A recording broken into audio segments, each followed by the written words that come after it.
Namche Bazaar we head over to a little town called Tengmashe. There's a few tea houses, there's a beautiful little cafe and cake shop. This is a bakery with the best view in the world. And it's also home to the Tengmashe Monastery. It's said to be one of the only man-made features you can actually see from the summit of Everest, which gives you an idea of the scale and grandeur of this monastery. I was super excited walking up the stairs into the monastery. This is somewhere I've always wanted to come. Always been fascinated by the Buddhist way of life. Its ability to be caring and giving. The idea of no harm to others is always something that I've followed or tried to follow in my life.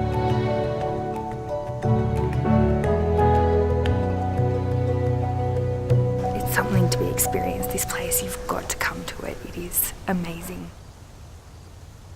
So we've been on the trail for nearly a week now, and the final 2 days as we ascend up to base camp, things change dramatically. The landscape, the oxygen, it really helps build that overwhelming sense that we're nearly there, we're getting to our objective.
Something that attracts a lot of people to Nepal is the expedition history. That's the kind of history that can really enrich an experience when you're trekking into a place like that. It's a memorial to those who have lost their lives attempting to summit Mount Everest.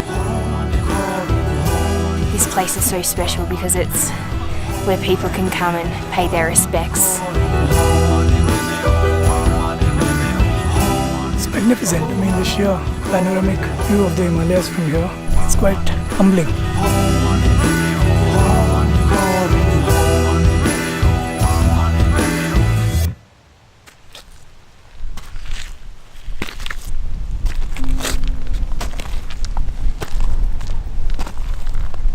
So we're on our way to Everest Base Camp at the moment. We're about maybe an hour and a half off.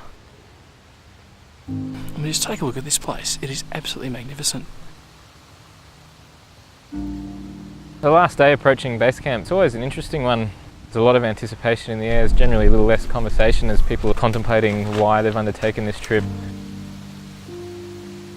As we get closer, you can see the glacier and the moraine that we're going to walk out onto. And by the time you can actually see that rock cairn and you see that sign, Everest Base Camp, the emotional release that people get that they've reached their objective, it can be a very emotional thing for people to arrive here. Everest Base Camp! Woo! On top of the world. Yeah. Almost. I'm feeling good.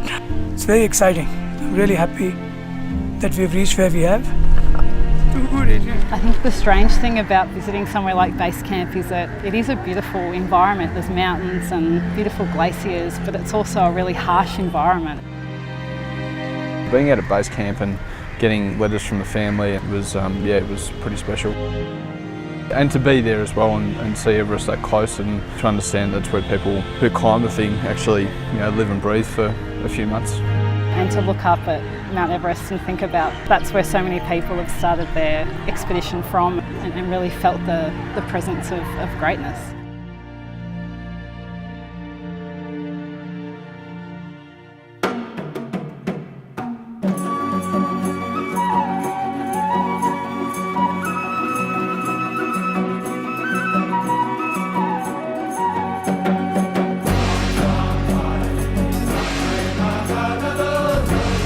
In Pulse adventures were amazing. Our guide Adrian was fantastic.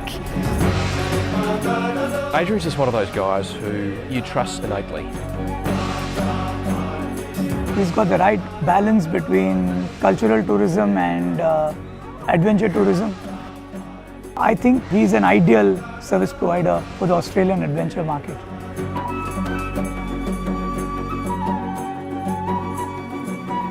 As a guide, it can be quite an emotional experience as well. Even after a number of times, I've just spent over a week living with and trekking with this group of people who have now generally have become good friends.